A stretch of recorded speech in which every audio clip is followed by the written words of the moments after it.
Hey everybody, I'm Philip, And I'm Justin. and together we are pajamas. Uh, the top half of the pajamas is slightly inebriated, so if I say or do anything stupid, I'm blaming the alcohol. And we just watched Halloween Kills. Yes. We didn't do a reaction to it because of dodgy internet, but we wanted to talk about it Mhm. after some deliberation, because we weren't going to do a video on this at all. Did we do a video on the previous one immediately before this one? Maybe on the old channel. I'll have to look through the archives. Maybe. Also, since we are nocturnal, it is approaching our bedtime and traffic is outside and light, the evil light is coming through the windows. So if you hear traffic in the background, I apologize. I try to remove it in post best I can. But we are here to talk about Halloween Kills. We just finished it. So yeah, my main question is why? Why? Why else? No, not why it was made, but why did anything happen in this? Why? I'm sorry, TJ. I'm sorry. But if you like this movie, I don't understand. I actually did like the It was a mess. ending speech of the film that gave a profound analysis of that the more that Michael Myers does this, the more powerful he becomes. But why? As if in a way, by trying to get rid of him, they're feeding him, as if that's what he wants. But why? Why is he immortal? Why? It makes no sense. He takes his mask off. He's a human, regular dude. And I do see that he does bleed, so he isn't some sort of robot or cyborg. Right, yeah. So at least we know that he isn't a machine, in a literal sense of the term.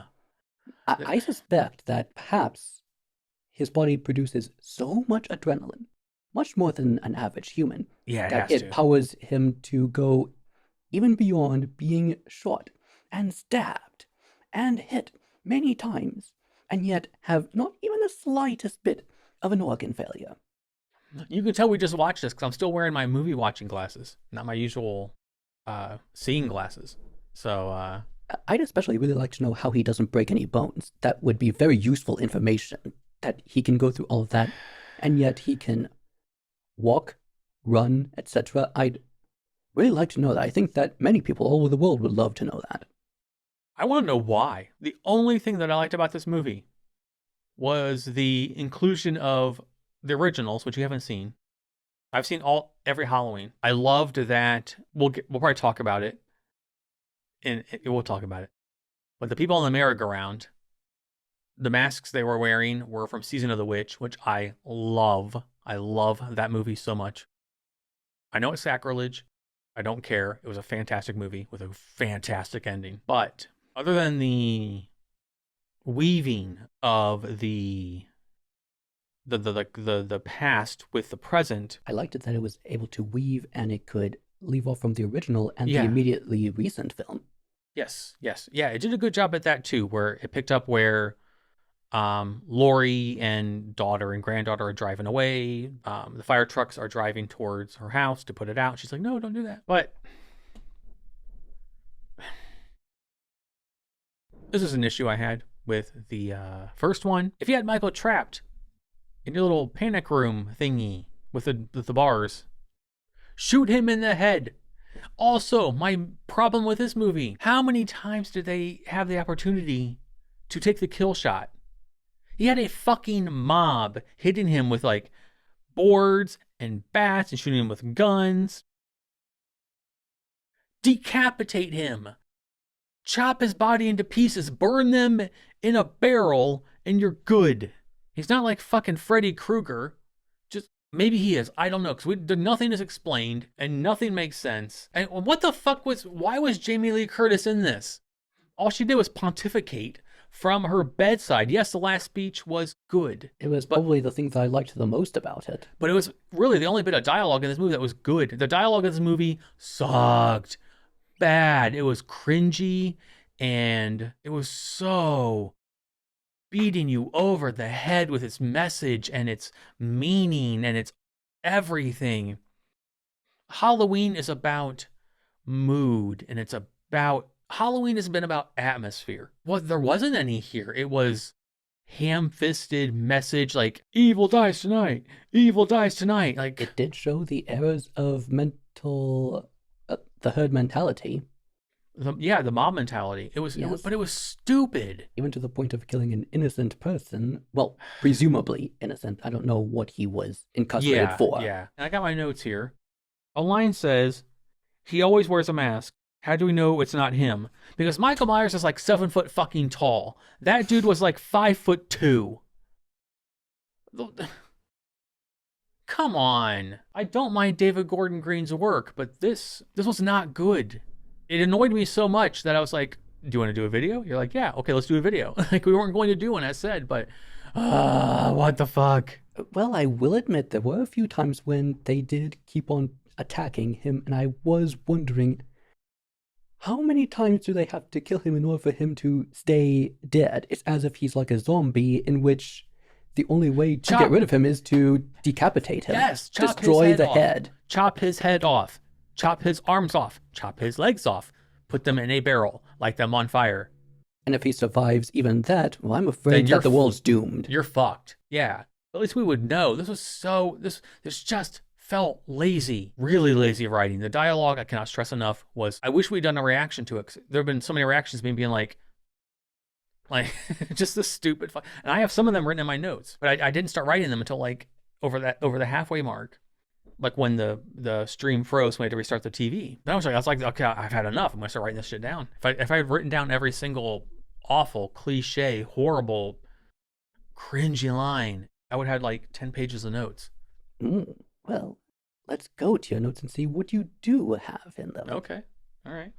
Yeah, this is completely off the cuff. We were not prepared. We were not planning on doing this at all, but it was purely for our leisure. Yes, yeah. We rarely watch anything now without recording it in some way. So yeah, I'm going to my notes again. I am moderately tipsy, so please forgive me. I suppose that in order for us to watch something and have it recorded, it would probably have to be something like a documentary about how grass grows.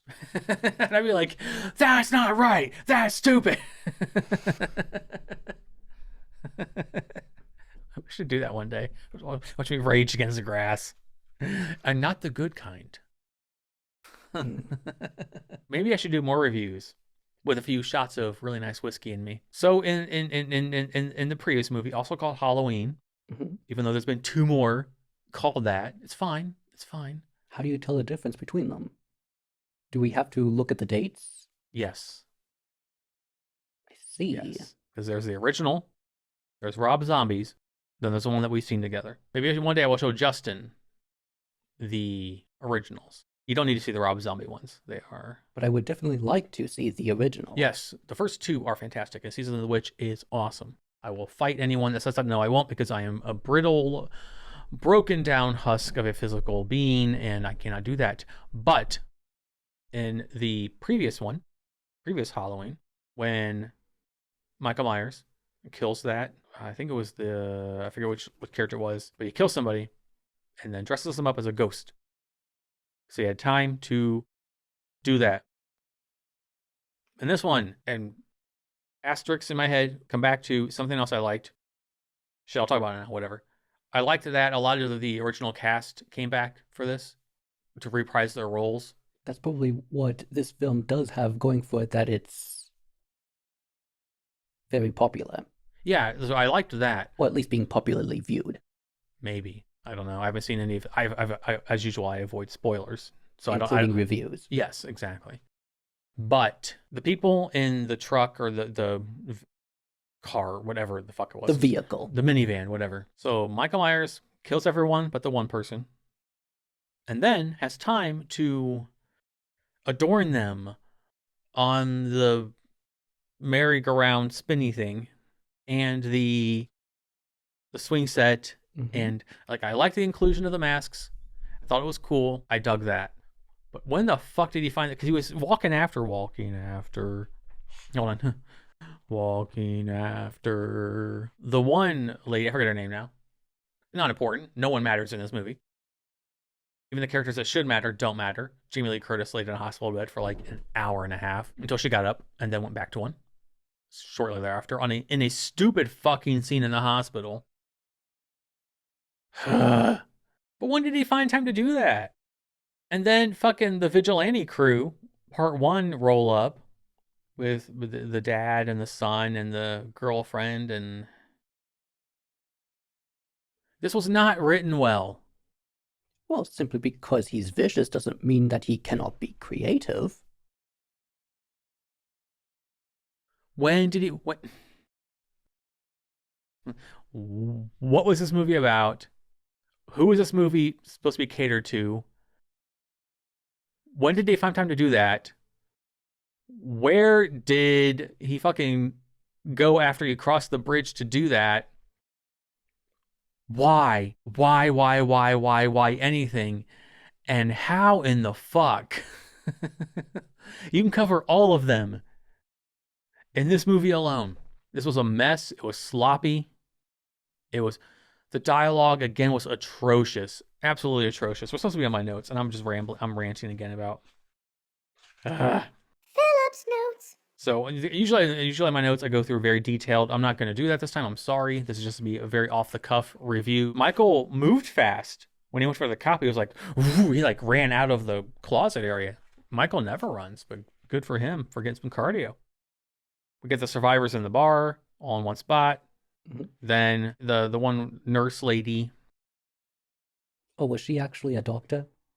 Well, yeah, the roles were reversed. But she's like, he was in my backseat of my car. So they think that the fucking other mental asylum dude is Michael Myers, but it wasn't. It was mental asylum dude. So it's just. Yes, of which you do have a point. Why is he a character in this? Yeah, like they build this whole thing around him with his mob chasing him. He commits suicide. Poor guy. Like, you're making me feel sorry for this fucking guy. But he jumps to his death, and it's supposed to be this big, like, oh god, the mob fucked up. Tommy fucked up. That's usually what happens with mob mentality. It usually ends up with something. It usually ends up making things worse. But it didn't do anything for the plot. All it did was, like, square peg, round hole, a message that didn't need to be sent. You could have cut that entire fucking hospital shit out. And the movie doesn't change one bit. And if you can cut an entire scene out of a movie and it doesn't change one bit, then something's wrong. That was a good, 15 minutes, maybe 20, devoted to this poor guy being hunted down by this mob. And I get what they were going for. But what they were going for did not fit this movie. Michael is about stalking and killing and brutality. And we had that in spades. Mm-hmm. Another good thing were the death scenes. Fantastic. Oh, yes, he was able to do all of those things without even flinching. But good kills does not a good movie make. And we had this entire meaningless subplot. You could have taken, I appreciated the characters coming back. I did. But you could have taken the entire subplot of these characters, especially Anthony Michael Hall's character, and deleted it, and the movie doesn't change.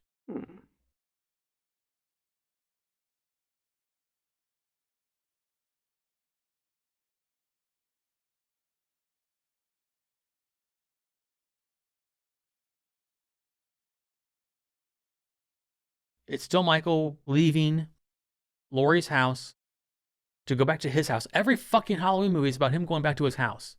Can we do something else? Do you think that maybe people would be on to that by now? Noticing a trend that he goes back to the same house. Let him stand in his fucking sister's bedroom and look out the window. He's not hurting anyone then. Let him do it. Everyone wins. There's no point. There was no point to anything in this movie. No point. And that's what irritates me. I mean, granted, I am biased. Halloween is my least favorite horror franchise of the big ones. But the originals I appreciate and I like them. They are good. The first two tell a great story. The third one is a great standalone movie. I will fight you. Even the last one I did not mind. It was a little weird with, I'm not going to get into it, but it was a little weird. But this one just went full, what the fuck? Well, actually, I'm not sure what to say about this. Because, yes, there was that one subplot of evil dies tonight, and then Jesus. Ironically, actually, evil triumphs tonight. It always does, but we don't. There's no reason why. Like, and then one of the better scenes, because it was more intimate, was when the couple in the beginning, when they were flying the little plane thing. Oh, the drone thing? Yeah, the drone thing around. Like, they get brutalized by Michael Myers, and then the wife has to watch her husband just be not only brutalized, because she's still alive, she's dying slowly, but she watches him get stabbed with kitchen knives over and over. And I thought to myself, well, at least if that happened to us, we'd only be stabbed twice, because we only have 2 knives on our kitchen knife thing. Unless Michael Myers is smart enough to open our drawer and find the other knives. But I just felt bad for her because she was like dying slowly and she had to watch it. Those were her dying moments. Yes. Watching, you know. Those were sad. Yeah, that was a good moment because Michael Myers works best when you humanize the people around him. And he is the monster. But they leaned way too much into the boogeyman. Like, take a shot every time they said boogeyman in this movie. Oh, I think that we would not be able to do any of this if we were to do that. You'd be tipsier than I am right now. They were just hammering the points home so hard, and there's no subtlety. And Michael Myers works best if he has a humanity to play off of, or his soulless monster evil. You don't need to chant "evil must die." That's been the point since the beginning, and it was just so ham-fisted and forced and cringy and awful. There were nice silver linings. That scene I just described was one of them, because they played into the strength of the franchise when you bring the humanity versus the lack of it in Michael Myers.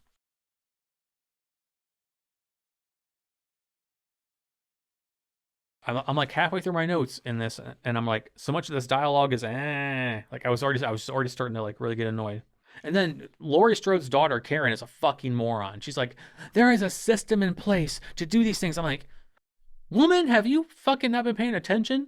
The system does not work. If it did, then there wouldn't have even been a sequel. Or a sequel to the sequel. And so on. Then we had the whole like Big John, Little John. Okay, cool. We had representation. Yes, and inclusivity. Some representation is better than no representation exactly, at all. But those characters were so... You could have put 2 cardboard cutouts of those actors in that role and it would have been the same. It didn't seem like they were an authentic couple to you. It was hollow, but that makes sense since like 99% of this movie was hollow. You literally could have omitted everything in this movie, and like you could have just not made this movie. And nothing changes. Nothing changes. And one could argue that nothing changes in the Halloween franchise because the mythos of Michael Myers is so convoluted and weird that apparently an entire mob can beat him with like blunt objects instead of decapitating him and dismembering him and burning him. I'm actually wondering if he's even human at this point. He is, though. He's unmasked. He's human. He's a human dude. We saw him in the first one in the prison. He's a human guy. What are we doing? But what does it take to destroy this? But why does it take that? Why is that question even a thing? Like, what does it take to destroy him? Why? Okay, if he absorbs power from people he kills or whatever, the fear or whatever, I don't know what. I like the speech that Jamie Lee Curtis gave, but what? Also, why? So maybe if someone were to decapitate him, then still filled with so much adrenaline, he would simply pick up his head and then be like the headless horseman and simply use his head. Yeah, maybe. Yeah. Ugh. At least it would give us a clue that he's fucking like indestructible. They didn't even try. Like that one, the mom had the chance to cave his head in on the steps. Oh yes, I remember that. Kicked him one time. It's Michael Myers.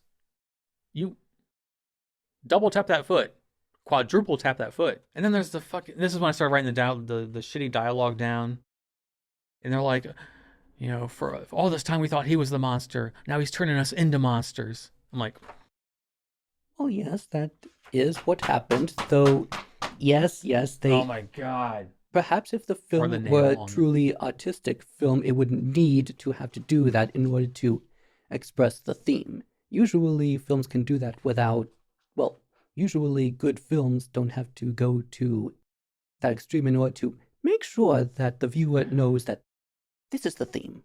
Yeah, like this film was insulting on a lot of levels. We're not stupid. Horror fans are not dumb. We do not need to be spoon fed. This is not WWE. We do not need to be spoon fed everything. But I will say something else positive. I like the line. There's some dialogue I did like. I said, just because your intentions are good doesn't mean things work out. That is very true, Exactly, actually. yeah. That was, yeah. That's actually a I like great that. quote. Then another shitty piece of dialogue.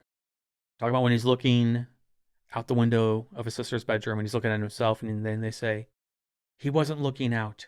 Maybe he was looking in. Maybe. I don't know. He doesn't talk. I actually do find that despite what is being said about this film, the character Michael Myers I do really like as a character. Me too, yeah. I find him to be a very fascinating character. Yes. I'm especially fascinated with him psychologically. I'd really Mm-hmm. like to know exactly much more about him psychologically.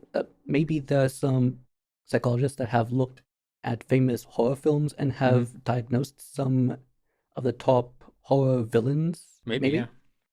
I'd really like to know if he falls into anything or if he's something on his own. I'm just saying, stop treating him like a regular guy. I'm not saying his mask has to give him powers or anything like that. Just, when he's maskless, he's vulnerable, and his mask on, he's invincible. But just give us something. I don't like the. Oh, yes, the mask doesn't have to be supernatural. Yeah, definitely don't do the backstory that we did in the sequels back in the day. Please don't. That was awful. And again, that may be the point. It's just this. It's the shape. It's the boogeyman. There is no rhyme or reason to it. But you can't keep showing us that he's invincible and that he is unkillable and he's unstoppable. Why? Because from here on, it's just everything's formulaic. He's going to come back. He's going to kill everything in his path. He can't be stopped. He's going to go back to his house and stand in the window. With so much of this news notoriety, I would think that probably an army or maybe the armies of several nations need to come in all at once. Yeah, I don't know. Maybe he can go against a mob, but could he go against hundreds or thousands of people at once? Well, I can't say that because it would spoil a franchise we haven't seen yet. But I'll just say a certain franchise had military attack them, and it made sense, even if the rest of the movie was garbage. And then my last bit of notes are the ending credits song was awful after the awesome Halloween theme. Oh, yes, that classic theme is always good. Yes, the song after that was a fitting end to the movie because it was awful. And everything else for my patrons or Patreon, I did not like this. I'm sorry. Some bright moments here and there do not make for an overall winning formula, especially when the movie is formulaic. This movie was just it was lifeless. It didn't go anywhere. It didn't do anything. Then everything is just meaningless. And I will give it credit. I did like those pockets of profundity that it had. yeah. I mean, there were moments where I was like, okay, this is kind of cool. Some silver lining, but there's still the dark cloud. This needed someone to come through the script and clean it up. So much of this wasn't needed. It was way too heavy-handed in its message, and the dialogue was cringy in so many parts. Not just one or two, at least a dozen. At least a dozen. That's not hyperbole. At least a dozen parts. Maybe go, ugh. I didn't write them all down. I wish I had now. It just wasn't written well. It wasn't written well.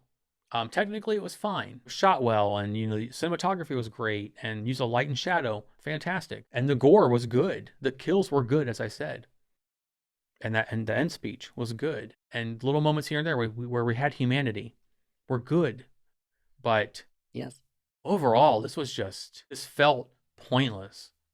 After seeing these two films, I actually have had a thought. Mm-hmm. Perhaps the reason why he doesn't speak is because one very characteristic thing about humanity is its ability to speak, speech, communication. Yeah. To have that void here is supposed to represent a lack of humanity, a human that lacks humaneness. Yeah. And I think that may be what the franchise is going for when this character never speaks. Maybe. Keep in mind, Justin has only seen the 2 new ones. He hasn't seen the originals or the sequels or the Rob Zombie remakes or reimaginings or whatever. I've only seen this one and the one that immediately Right. came before this one. Right. His point of view is from that. My point of view is from seeing all of them. No.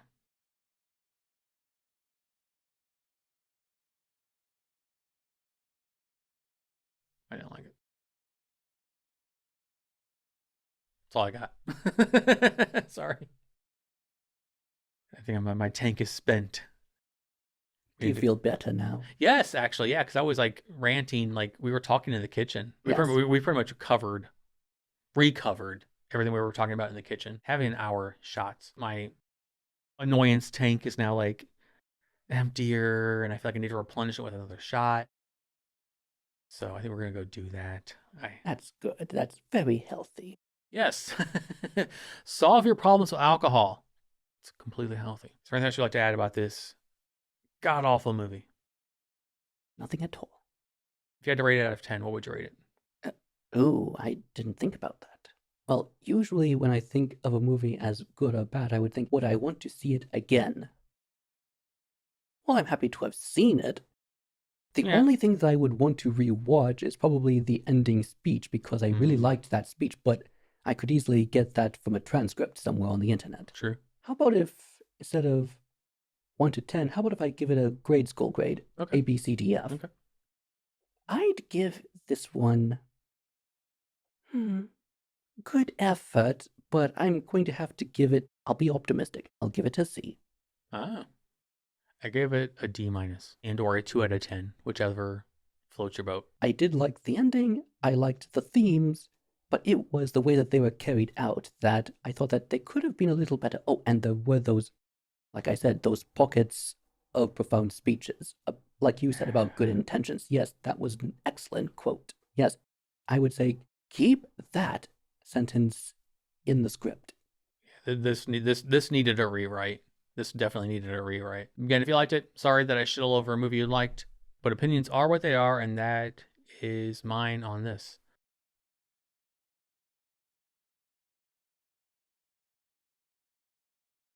I've also only seen these two, so I don't have the other ones to compare it to. Right. So I'm going to give it the benefit of the doubt and give it the C. Right, yeah. Would you say out of all of them it's the worst one, or No. No. But yeah. Meh. All right. Is there anything else you'd like to add about this movie? nothing at all? Yeah, me either. I'll probably think of more shit to be pissed off about. All right, that's going to wrap up this video. As always, I don't have a fancy outro, so I'll simply say thank you for watching. Why did you like this? And we will see you in the next one. Why did you like this? Until then, goodbye. Goodbye.